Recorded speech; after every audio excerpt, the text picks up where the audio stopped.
नमस्कार बंधुरा माয়ের ছোঁয়াতে আপনাদের সবাইকে স্বাগত জানাই। আজকে আমি বোয়াল মাছের কালিয়া করে দেখাবো। তার জন্য এখানে আমি বোয়াল মাছ নিয়ে নিয়েছি আর বোয়াল মাছগুলো ভালো করে কেটে ধুয়ে পরিষ্কার করে নিয়েছি। এবার আমি বোয়াল মাছে নুন হলুদ মাখিয়ে নেব। আপনারা অনেকেই বোয়াল মাছ খেতে চান না, বোয়াল মাছ ভাজতে গেলে ফাটে বলে, কিন্তু আমি যেভাবে ভাজবো এইভাবে একবার আপনারা বাড়িতে ভেজে দেখবেন, এক ফোঁটাও কিন্তু বোয়াল মাছ ফেটে গায়ে আসবে না।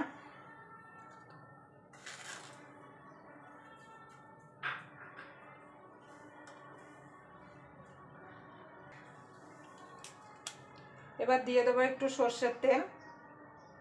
আপনারা যদি বোয়াল মাছ ভাজার আগে যদি একটু সর্ষের তেল মাখিয়ে রাখেন, তাহলে বোয়াল মাছ যখন ভাজবেন তখন বোয়াল মাছগুলো আর ফাটবে না।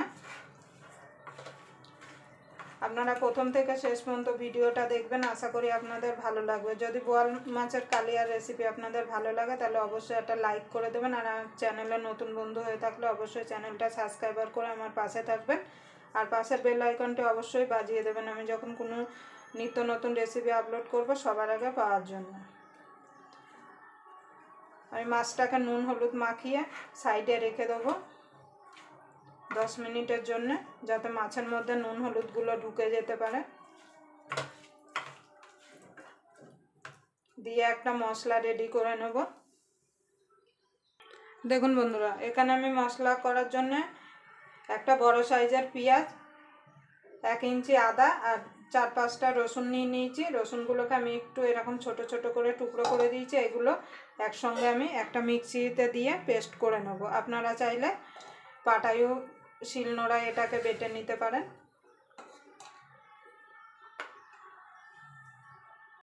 দেখুন বন্ধুরা, আদা রসুনটা আমি পেস্ট করে নিয়ে চলে এসেছি, আদা রসুন পেঁয়াজটা। আর এখানে আমি মাছ ভাজার জন্য গ্যাস ধরিয়ে কড়াই বসিয়ে আর কড়াইতে তেল দিয়ে দিয়েছি। এবার তেলটা গরম হওয়া পর্যন্ত অপেক্ষা করব। দেখুন বন্ধুরা, তেলটা গরম হয়ে গেছে। এবার মাছগুলো আমি ছেড়ে দেবো।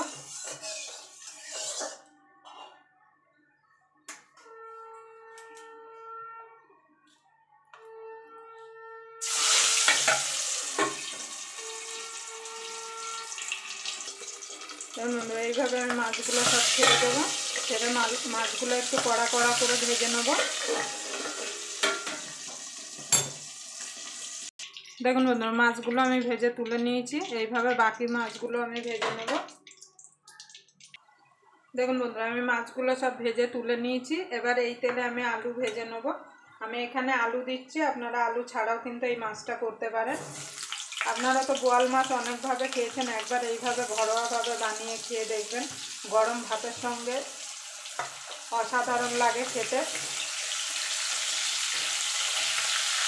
আর বোয়াল মাছটা ছোটো থেকে বড় কিন্তু সবাই পছন্দ করে, যেহেতু এর কাঁটা নেই বলে। এবার আলুগুলো ভেজে আমি তুলে নেব। দেখুন বন্ধুরা, আলুগুলো লাল লাল করে ভেজে নিয়েছি। এবার আলুগুলোকে আমি তুলে নেব।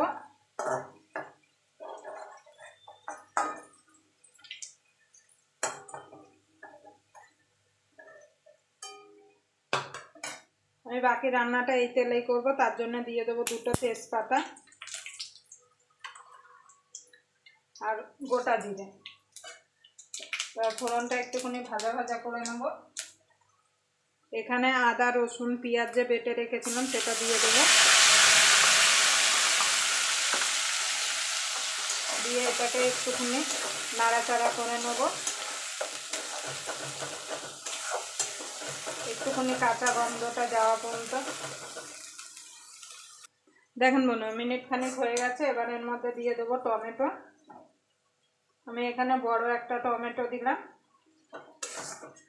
এবার এর মধ্যে কিছু গুঁড়ো মশলা অ্যাড করব। হলুদ গুঁড়ো, ধনের গুঁড়ো, জিরের গুঁড়ো আর স্বাদ মতো নুন।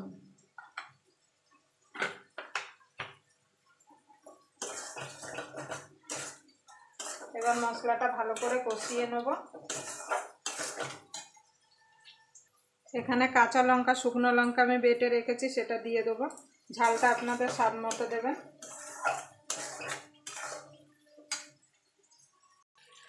দেখুন বন্ধুরা মশলাটা কষানো হয়ে গেছে, আর মশলা থেকে দেখুন তেল ছেড়ে দিয়েছে। আপনারা যে কোনো রান্নায় মশলাটা যদি ঠিকমতো কষান, কিন্তু মশলাটা ঠিকমতো কষানো হলে কিন্তু রান্নার স্বাদটা কিন্তু এমনিই বেড়ে যায়। এবার আমি আলুটা ভেজে রেখেছিলাম সেটা দিয়ে দেবো, দিয়ে ভালো করে আলুটা মশলার সঙ্গে মিশিয়ে নেব।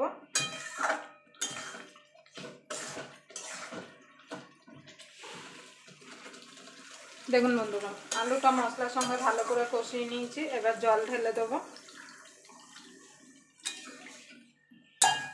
এখানে আমি খুব বেশি ঝোল রাখবো না, ওই জন্য অল্প জল দিচ্ছি। আপনারা যেমন ঝোল রাখতে পছন্দ করেন সেইভাবে জলটা এখানে দেবেন, কিন্তু মাছের কালিয়া তো অল্প ঝোল হলে ভালো হয়।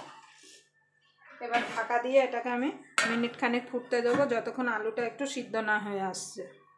দেখুন বন্ধুরা এখানে আলুটা আমার সিদ্ধ হয়ে গেছে আর ঝোলটাও ফুটে গেছে। এবার আমি মাছগুলো দিয়ে দেবো। মাছগুলো দিয়ে খুব বেশি ফোটাবেন না, তাহলে কিন্তু মাছগুলো ভেঙে যাবে।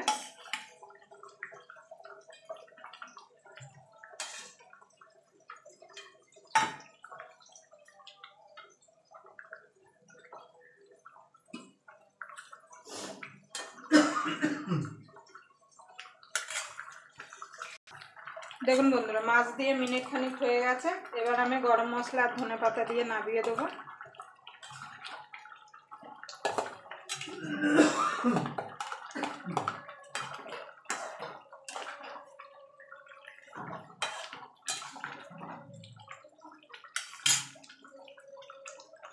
আবার আপনাদের সঙ্গে কোনো নতুন রেসিপি নিয়ে দেখা হবে। ততক্ষণ পর্যন্ত আপনারা ভালো থাকবেন, সুস্থ থাকবেন।